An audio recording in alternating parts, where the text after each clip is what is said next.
Have you ever noticed that the biggest fears after 80 aren't always the ones people talk about most? Most assume death tops the list, but when you sit with people in their 80s and beyond, you'll find something very different. Death in many cases isn't the thing they dread. What they fear more are the things that come before it: quiet, creeping changes that touch their freedom, their mind, their place in the world. These fears aren't loud, but they're real, and they shape how people live more than they realize.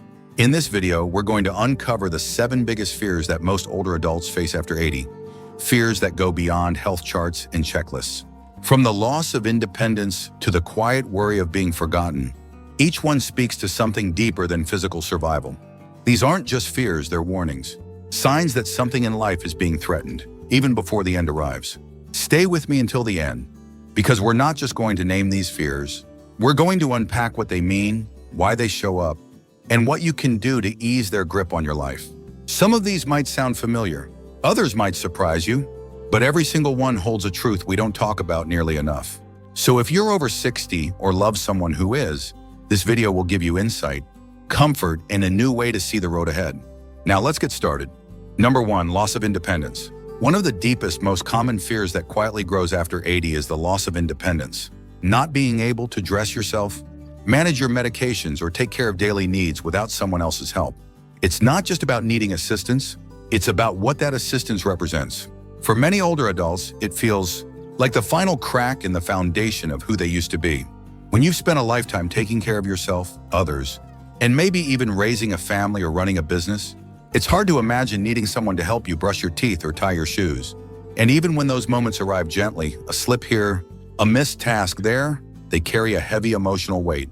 You may not say it out loud, but the question forms in the back of your mind. Am I still me if I can't do what I used to?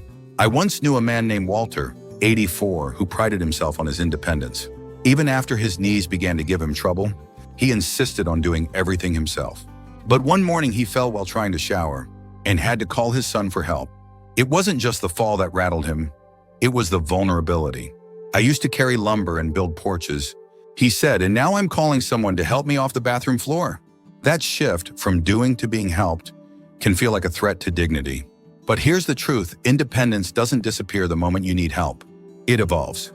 It becomes about making choices, expressing preferences, and maintaining agency even when your body needs support. True independence isn't just physical, it's mental and emotional.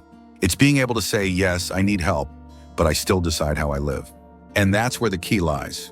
Preparing before the crisis, setting up supports before you're desperate for them, making peace with tools like grab bars, walkers, or pre-cut vegetables, not as signs of weakness, but as bridges that keep you engaged in life. Every adjustment is a way of saying, I'm still in this. I'm still living on my terms.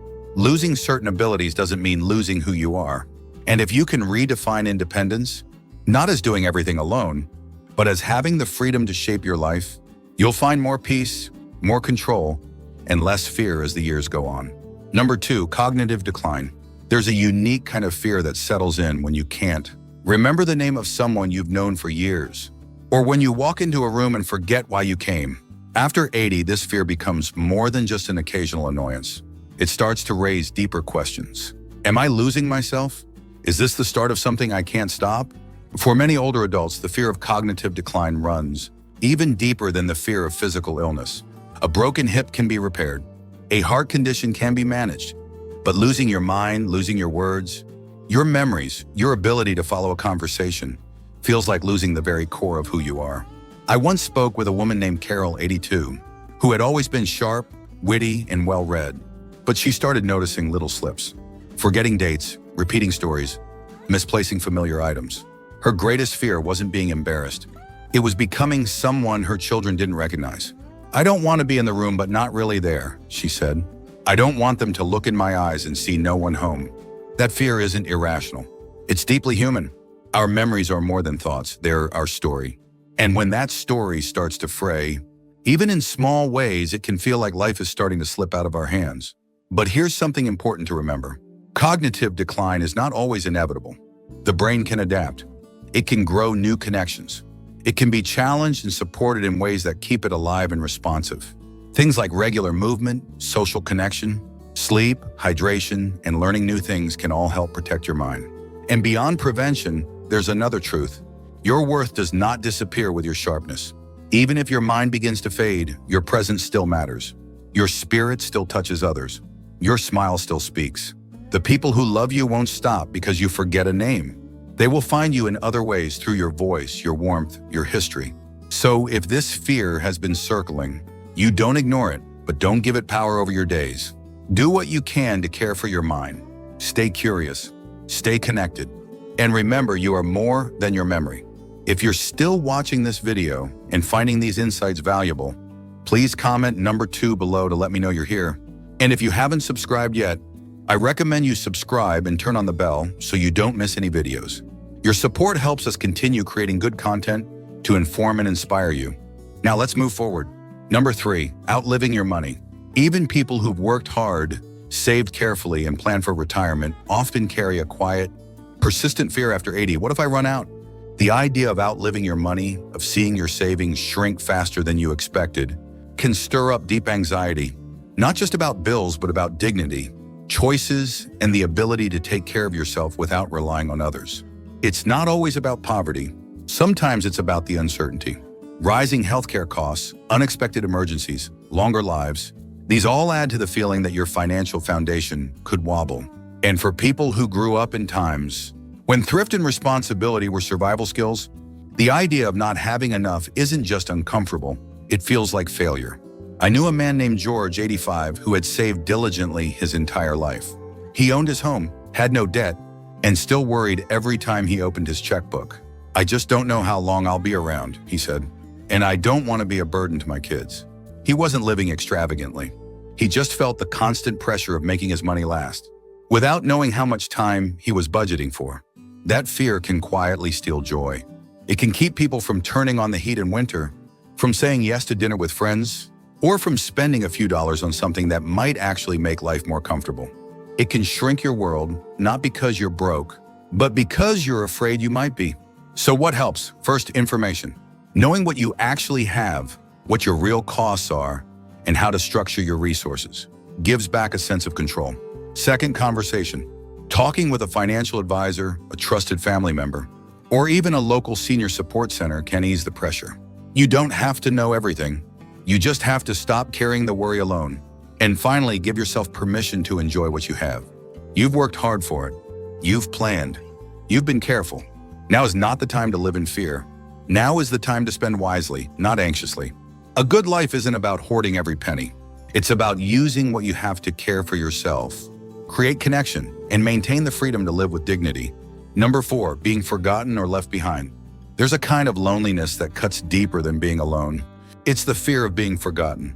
For many older adults, especially after 80, that fear isn't just about fewer phone calls or visits.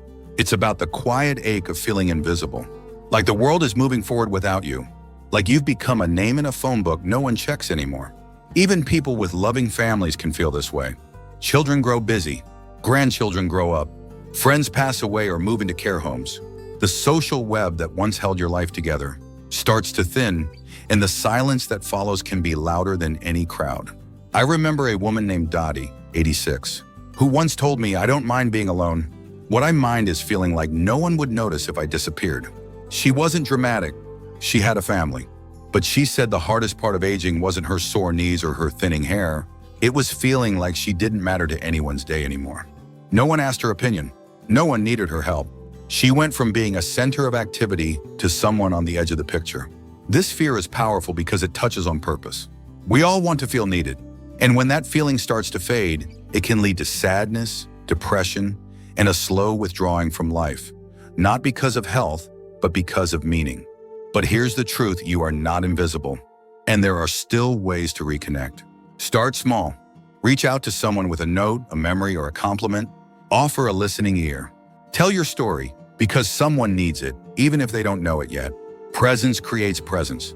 The more you show up emotionally, socially, even spiritually, the more people will begin to see you again. And if the people around you don't make space, make new space. Join a discussion group. Talk to your neighbor. You're not too old to matter. In fact, your wisdom is needed now more than ever. The world doesn't forget you on purpose. It just moves fast. Sometimes it needs a gentle tap on the shoulder. If you're still watching this video and finding these insights valuable, please comment number 4 below to let me know you're here. And if you haven't subscribed yet, I recommend you subscribe and turn on the bell so you don't miss any videos. Your support helps us continue creating good content to inform and inspire you. Now let's move forward. Number 5, losing a spouse or close companion. After 80, one of the most profound fears people carry isn't their own death. It's the loss of the one person who's been beside them through it all. A spouse, a best friend.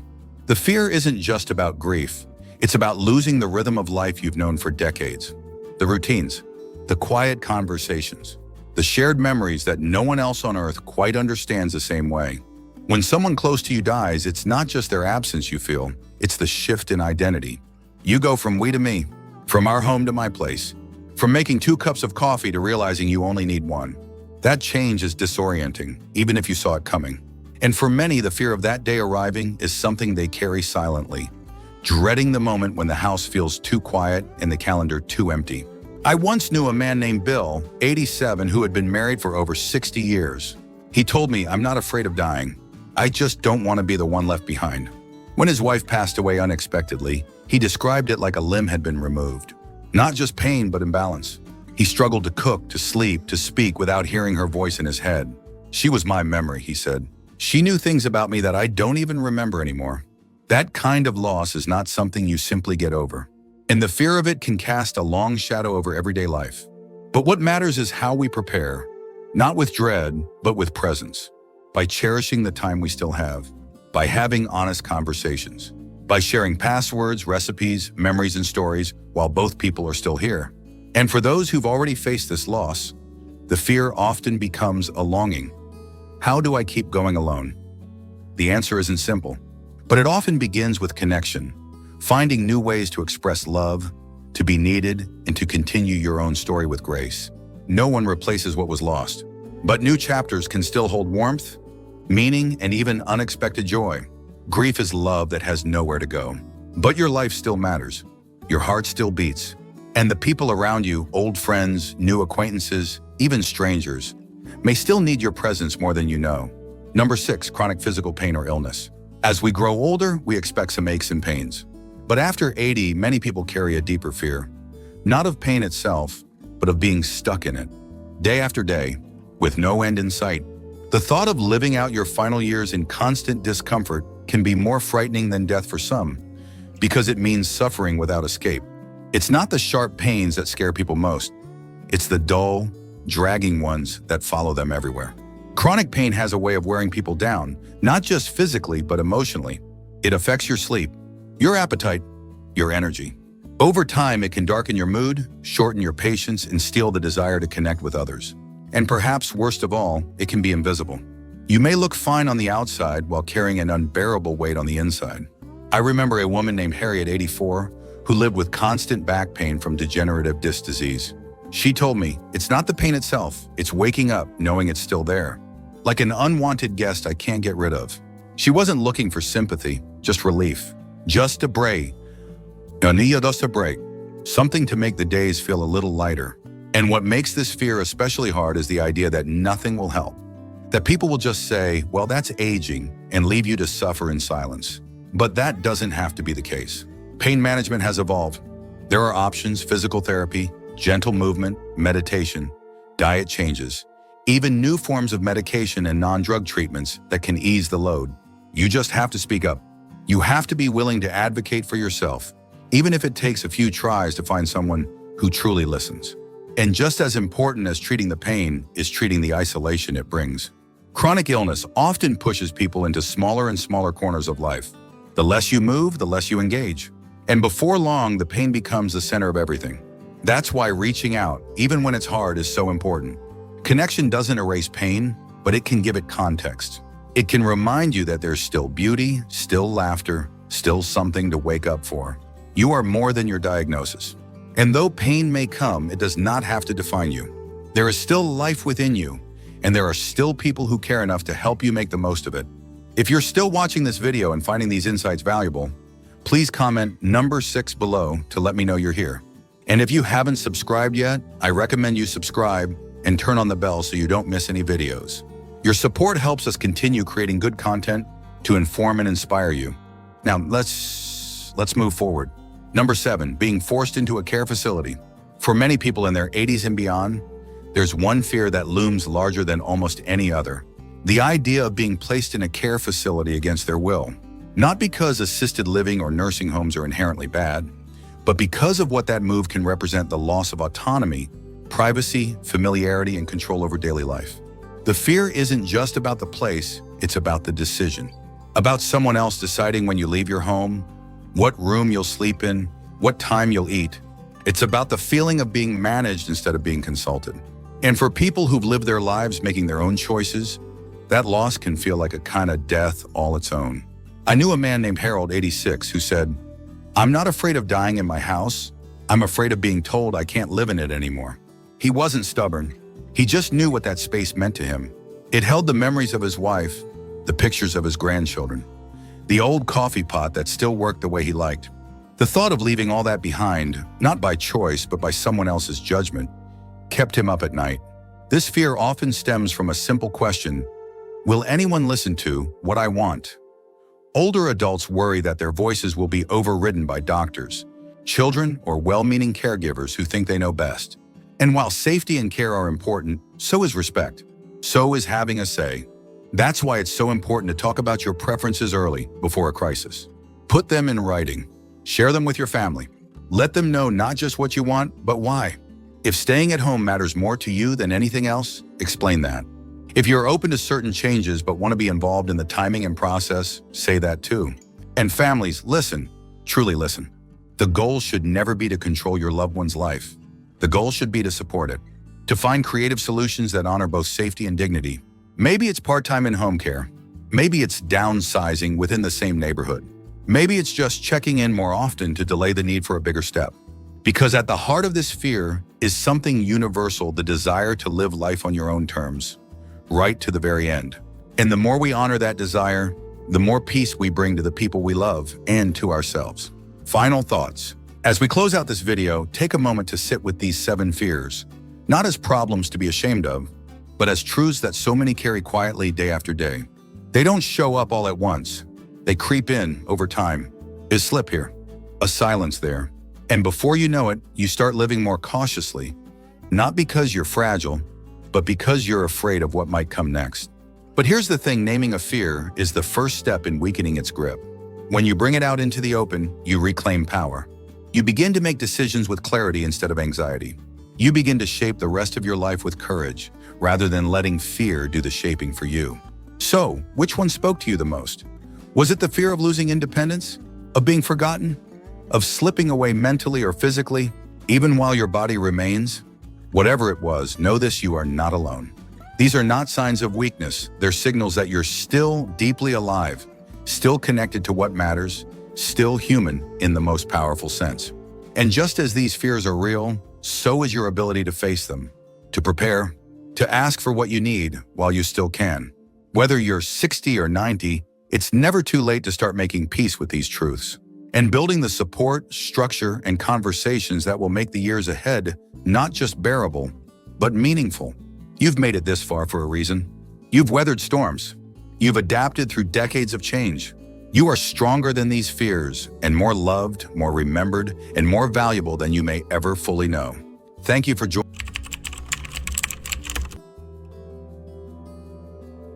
Have you ever wondered what really happens to your prostate when you masturbate after 70? It's a topic many avoid, but the truth is your body is still changing, still responding, and how you engage with it matters more than you think. In this video, we're going to explore 6 surprising changes that occur in your prostate when you masturbate in your 70s and beyond. Some of them are helpful, some of them are cautionary, and all of them can help you understand your body better, feel more in control, and make smarter choices for your health. Stay with me until the end, because what you learn here might just give you a new sense of confidence, not just in your prostate, but in how you age. Now let's get started. Number 1, reduce fluid buildup in the prostate. As men age, the prostate gland naturally tends to grow, sometimes gradually, sometimes more noticeably. What many men don't realize is that regular ejaculation, whether through sex or masturbation, can actually help reduce the stagnation of prostate fluid. That matters, especially after 70, when the gland is more prone to swelling, tenderness, or benign enlargement. This isn't about preventing all prostate issues, but rather encouraging healthy circulation through the area. When fluid stays in the prostate too long without release, it can sometimes contribute to a feeling of heaviness or pressure in the pelvic region. For some men, that might even be mistaken for other conditions. But occasional release helps clear things out. Like flushing a pipe that's been holding still water for too long. There's a quiet comfort that comes from knowing your body is still responding, the way it should.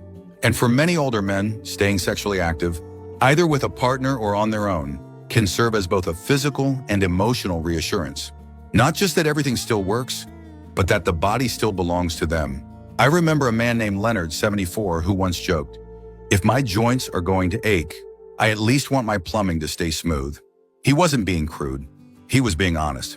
And for him, staying consistent in his routine helped him feel more balanced, less discomfort, fewer nighttime trips to the bathroom, and a stronger sense that his body hadn't given up on him. It's worth noting that while this habit is normal and healthy, it's not a one-size-fits-all solution. If you're dealing with ongoing pelvic pressure, difficulty urinating, or discomfort after climax, it's always worth speaking with a healthcare provider. But for many men, especially those in their 70s and 80s, regular release supports a healthier, less congested prostate and may even reduce the need for medications or procedures later down the line. Number 2, strengthen pelvic floor muscles and better urinary control. One of the lesser-known benefits of regular sexual activity after 70, including masturbation, is how it supports the pelvic floor. That group of muscles, often ignored until there's a problem, plays a crucial role in bladder control, prostate function, and even sexual satisfaction. And like any muscle, when it's used with purpose and regularity, it tends to stay stronger for longer. As men get older, the pelvic floor can weaken. That can lead to issues like dribbling after urination, urgency, or even occasional leakage. These are common complaints among older men, but they're not always inevitable. Engaging the muscles during climax helps keep that entire region activated, something like a natural form of exercise that supports both control and confidence. There's also a feedback loop at play. When you feel more control over your urination, you tend to move more freely in public, sleep better at night, and live with less quiet embarrassment. It's not just about physical function, it's about freedom. I remember speaking with Charles, 79, who was hesitant to talk about these things at first. But after dealing with minor leaks that made him avoid long car rides or public outings, he started incorporating simple pelvic floor exercises alongside regular, healthy sexual activity. After a few months, he said, "I'm not just managing symptoms anymore. I feel like I'm steering the ship again." It's also worth noting that the muscles involved in climax overlap with those used during urination and bowel movements. When those muscles stay engaged through healthy function, they're more responsive when you need them. That can mean fewer interruptions to your day, better bathroom confidence, and even improved posture and back support. For men over 70, every system is more connected than it once seemed. And regular, safe sexual activity can serve as a natural way to keep those connections strong, especially when it helps maintain muscle tone in an area that's easy to forget, until it stops working well. If you're still watching this video and finding these insights valuable, please comment number 2 below to let me know you're here. And if you haven't subscribed yet, I recommend you subscribe and turn on the bell so you don't miss any videos. Your support helps us continue creating good content to inform and inspire you. Now let's move forward. Number 3, increased blood flow supports prostate tissue health. As the body ages, circulation naturally becomes less efficient. You might feel that in your hands and feet, but it also affects internal organs, including the prostate. What regular sexual activity does, especially after 70, is encourage fresh blood flow to the pelvic region. That may sound simple, but its effects are anything but small. When blood moves freely through the area, oxygen and nutrients reach the tissues that need them most. That includes the muscles, the nerves, and the prostate itself. This kind of localized circulation doesn't just support comfort, it helps keep the tissues from becoming stagnant, stiff, or overly sensitive. In a way, it's like watering a plant too little, and things start to wither.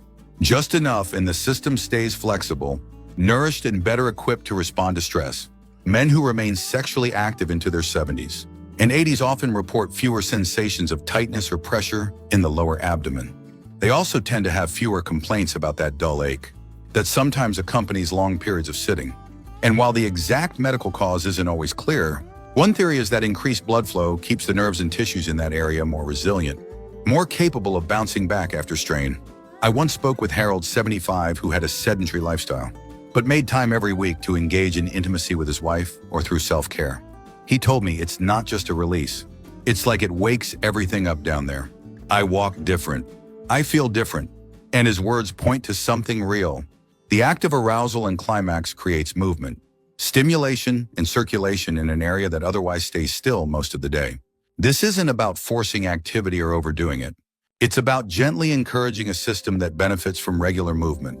Just as you'd stretch your legs to avoid cramps or take a walk to keep your heart strong, occasional stimulation of the prostate area, when done safely and respectfully, can act like a tune-up. It's one more way to support health from the inside out, especially in a stage of life when every small edge makes a difference. Number 4, potential reduction in long-term prostate cancer risk. One of the more surprising findings in recent prostate research is the link between regular ejaculation and a potentially lower risk of prostate cancer. Several large studies, including one that followed thousands of men over decades, have shown that men who ejaculate more frequently, particularly into their later years, may have a slightly reduced risk of developing prostate cancer compared to those who don't. Now, let's be clear, this isn't a guarantee, and it's certainly not a cure. But it's part of a bigger picture. Ejaculation may help flush out potentially harmful substances from the prostate ducts, reducing congestion and cellular buildup that, over time, could play a role in inflammation or abnormal cell growth. In other words, it helps the system stay clean, responsive, and less prone to lingering stagnation. This doesn't mean frequency alone determines your cancer risk. Genetics, diet, environment, and overall health all play a part. But when researchers isolate patterns in large groups of men, they've consistently found that those with regular, consistent sexual activity tend to show slightly better outcomes in long-term prostate health, including lower rates of cancer diagnosis. I once knew a man named Vince, 82, who said, "I used to think sex was just for pleasure. Now I see it's part of the plumbing too." He wasn't being flippant. He was reflecting on how his mindset had shifted. For him, sexual activity had become not just a form of expression, but a quiet act of maintenance, just like brushing his teeth or going for a walk. It's also important to note that this isn't about pressure or guilt. You don't need to follow a number or meet a quota. But staying connected to your body, staying engaged in healthy function, even modestly, can serve as one small, proactive choice in the larger story of your health. And of course, regular checkups, PSA screenings, and open conversations with your healthcare provider remain essential. No amount of activity replaces awareness. But if regular release may support prostate health on multiple levels, then it's worth viewing it as more than just a private moment. It's a potential investment in your long-term well-being. If you're still watching this video and finding these insights valuable, please comment number 4 below to let me know you're here. And if you haven't subscribed yet, I recommend you subscribe and turn on the bell so you don't miss any videos. Your support helps us continue creating good content to inform and inspire you. Now let's move forward. Number 5, temporary irritation or swelling if overdone. While there are clear benefits to staying sexually active after 70, it's just as important to acknowledge the limits, especially when it comes to frequency, technique, and physical sensitivity. The older prostate and surrounding tissues are not as forgiving as they once were. Overstimulating the area too often, too roughly, or without enough recovery time can sometimes lead to mild swelling, irritation, or discomfort. This doesn't mean there's something wrong with your body, it just means your tissues need a little more care and patience. If you notice a dull ache in the perineum, the area between the scrotum and anus, or a feeling of pressure or tightness afterward, it could be a sign that the area has been overworked. This is especially common in men who suddenly increase their activity after a long period of inactivity. There's also something called prostatitis, which refers to inflammation of the prostate. While not always caused by sexual activity, it can be triggered by mechanical irritation. It's usually temporary and manageable, but it's a good reminder that even healthy routines should be done with balance. Rest is part of function, just like with muscles after exercise. I remember Walter, 76, who had recently started dating again after years of being alone. He was thrilled to feel desire again, but after a few weeks of frequent activity, he noticed some soreness and pressure that didn't go away. His doctor explained it was likely temporary inflammation and advised him to take a short break and drink more water. Within days, the symptoms eased. Walter told me, turns out even good things need moderation. This isn't about limiting pleasure, it's about extending it, listening to your body, giving it space to recover, and adjusting the rhythm as needed. allows you to continue enjoying your sexuality without unnecessary setbacks. If irritation becomes common or interferes with urination, it's important to speak with a healthcare provider just to rule out infection or more serious conditions. Ultimately, the goal isn't just activity, it's sustainable wellness. The kind that lets you enjoy your body, feel connected, and stay comfortable day to day. A thoughtful, gentle approach respects the changes age brings, while still celebrating everything that's still alive and working within you. Number 6, hormonal shifts and changes in prostate sensitivity. One of the quiet changes many men notice after 70 is that climax feels different, not just emotionally, but physically. This isn't a failure. It's a natural shift in how the body responds to stimulation, and a big part of that comes down to hormones, particularly testosterone. After a certain age, testosterone levels decline more noticeably, and that affects everything from desire to sensitivity, even to how the prostate itself responds. Some men find that ejaculation takes longer or feels less intense. Others may feel more tenderness or notice that recovery time, the time it takes to feel ready again, has stretched out. These aren't signs of something wrong. They're signs that the body is working at a new rhythm, and understanding that rhythm can make a big difference in how you care for yourself. What's interesting is that some men report greater emotional satisfaction, even as physical intensity decreases. With age often comes a deeper awareness of the moment, of connection, of what the experience means rather than just what it feels like. And that shift, while subtle, can make sexual activity feel more intimate, even when it's with yourself. I once heard from a man named Bruce, 80 years old, who said, "It's different now, but in a good way. I'm not chasing a firecracker. I'm sitting with a slow-burning flame." His words stuck with me. He wasn't mourning the past. He was embracing the present and recognizing that his body still gave him something worth honoring. From a medical perspective, hormonal shifts can also make the prostate slightly more or less sensitive to touch. For some men, that means they have to explore new ways of stimulation to feel satisfied. For others, it may mean going more gently or taking longer to warm up. Either way, patience becomes a virtue and often a key to deeper satisfaction. It's also a good reason to stay in touch with your doctor. If you're noticing drastic changes in libido, energy, or mood, a simple hormone panel can help you understand what's happening and whether anything needs support.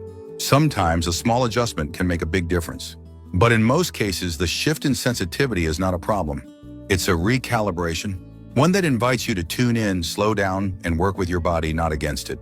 Because even after 70, pleasure is not out of reach.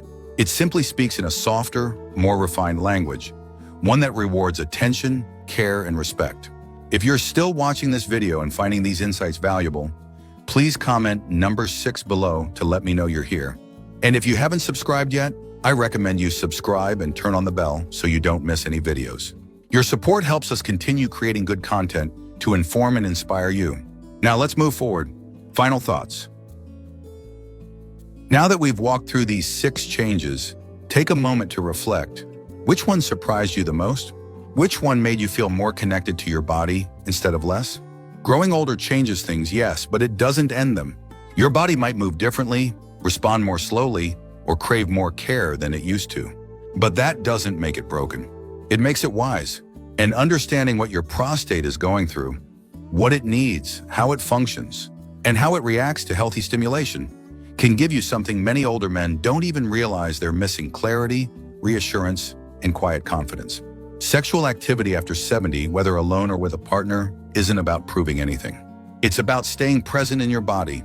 It's about circulation, comfort, control, and above all, connection. To your health, to your identity, and to the part of you that still wants to feel not just useful, but alive.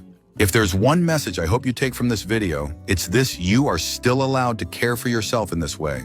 You are still allowed to feel pleasure, to honor your body, and to take pride in understanding how things work. There is nothing shameful about that. In fact, it's one of the most human things you can do.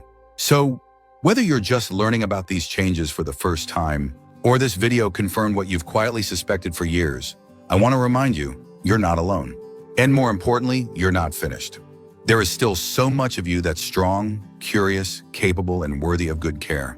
Who should elderly people live with? And did you think it could affect their health and how long they live? It's not just about having company or saving money. It's about trust, comfort, and whether the people around you help you feel more like yourself. After 70, the daily rhythms of life change. Your energy levels shift. You notice what matters more and what doesn't. And suddenly, something as basic as who's across the kitchen table becomes one of the most important decisions you'll make.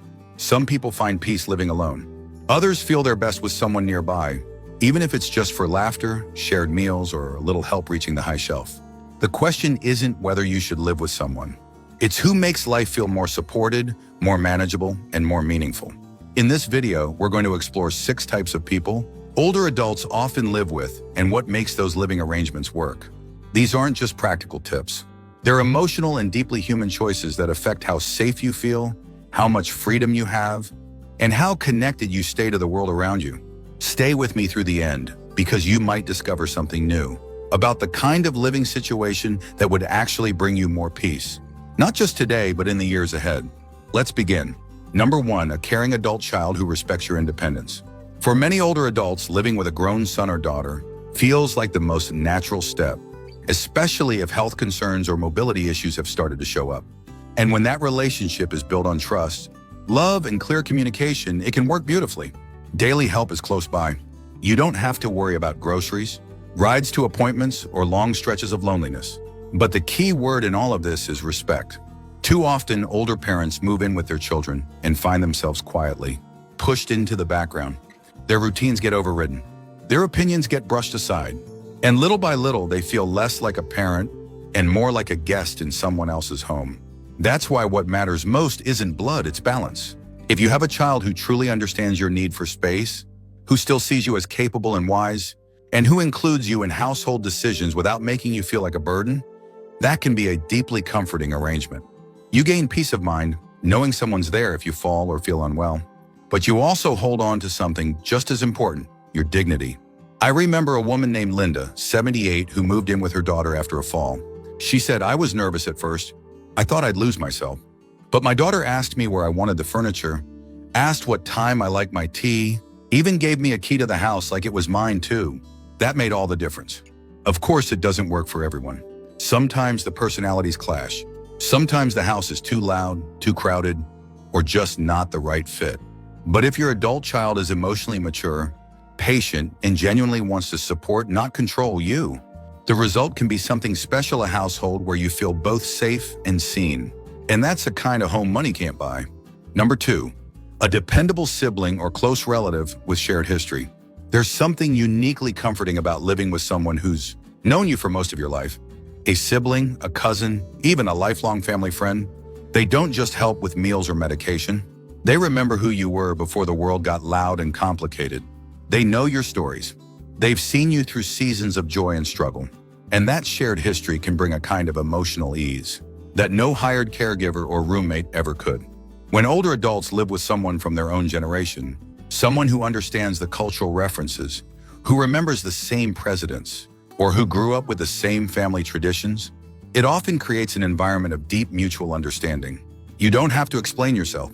You don't have to perform. You can just be. I once met 2 sisters, Ruth and Elaine, ages 80 and 83, who had both outlived their spouses. Instead of going separate ways, they chose to live together again, just like they had in their 20s. Ruth told me, "We bicker over silly things like the thermostat, but at the end of the day, no one else knows me like she does." This kind of setup isn't about dependency, it's about companionship. It helps with practical needs, sure, but more than that, it reduces the quiet ache of being unseen or misunderstood. It reminds you that you still belong to someone, that there's still a person on this earth who sees you as you are, not just as an elderly person needing help. And for many seniors, that simple feeling of being emotionally known, of sharing meals, memories, and even silences with someone who understands, is more valuable than any luxury retirement plan. If you're still watching this video and finding these insights valuable, please comment number 2 below to let me know you're here. And if you haven't subscribed yet, I recommend you subscribe and turn on the bell so you don't miss any videos. Your support helps us continue creating good content to inform and inspire you. Now let's move forward. Number 3, a fellow senior or trusted friend as a roommate. There's a growing number of older adults who are choosing not to live alone, but also not to live with family. Instead, they're pairing up with friends, former co-workers, or other seniors who simply want the same thing: connection without obligation. These arrangements aren't about caregiving. They're about community. Two people sharing space, expenses, and conversation, while still maintaining their own lives and routines. This kind of roommate setup can be especially meaningful for those who have outlived a spouse or never married. It keeps the home from feeling too quiet. It brings laughter into the kitchen. And it allows both people to age on their own terms, side by side but not entangled. There's something deeply human about having someone to say good morning to, even if the rest of your day is spent independently. And for many, that single point of contact, just knowing there's another soul nearby, can be the difference between isolation and stability. I remember two friends, Marvin and George, who met through a community center and decided to move in together after both had health scares. Marvin said, "We split the groceries, take turns making coffee, and leave each other alone when we need space. It's not complicated, it's just comfortable." Of course, compatibility matters. It's important to choose someone who shares your values around cleanliness, communication, and quiet. But when the fit is right, the benefits go beyond saving money. You create an environment where each person brings a sense of purpose to the other, not through caregiving, but through steady presence. And in a world where so many older adults feel invisible, that presence can be healing.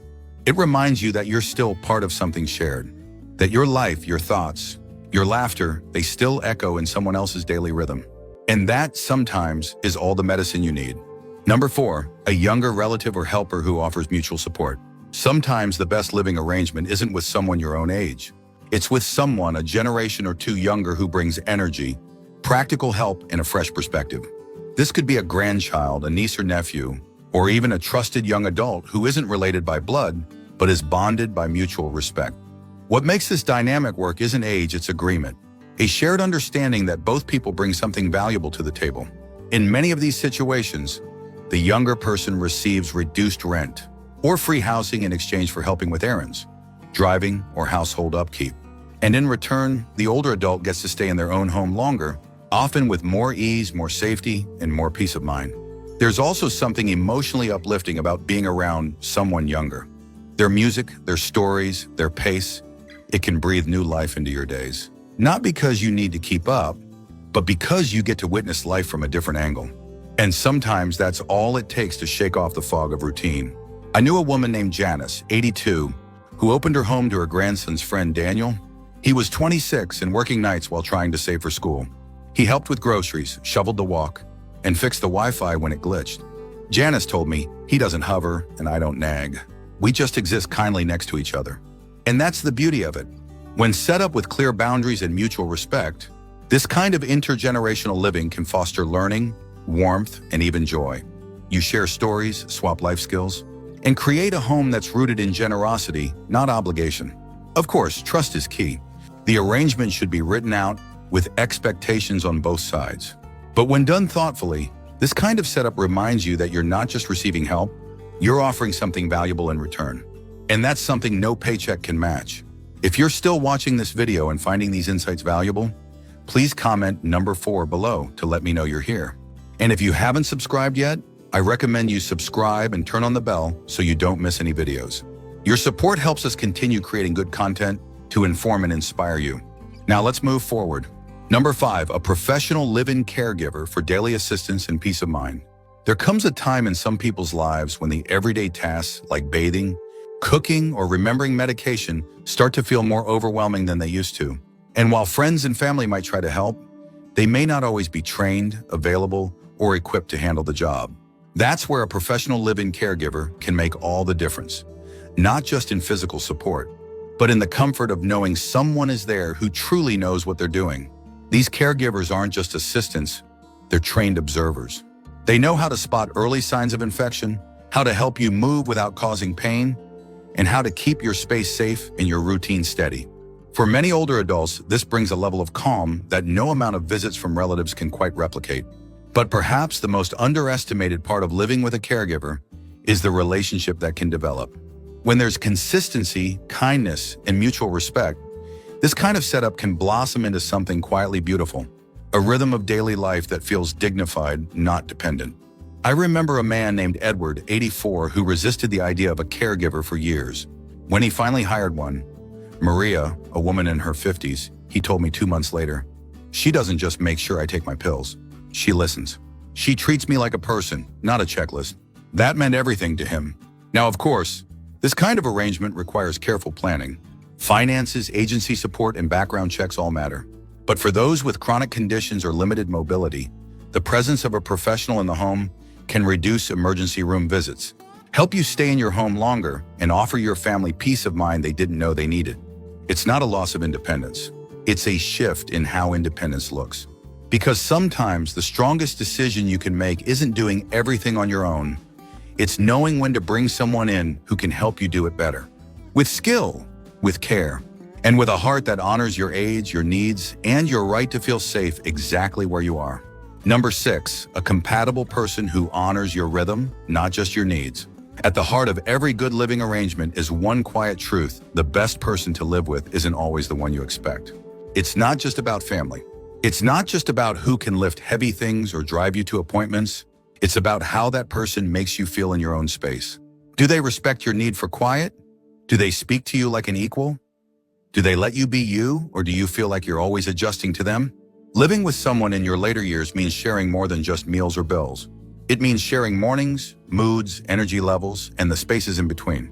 And if the person you live with doesn't understand or respect your natural rhythm, whether that's your sleep schedule, your prayer time, or your need for afternoon silence, the days can start to feel like a slow erosion of comfort.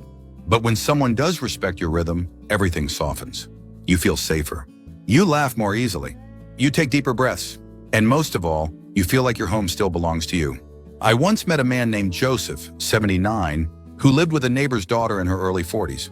She helped with shopping and light cooking in exchange for a private room.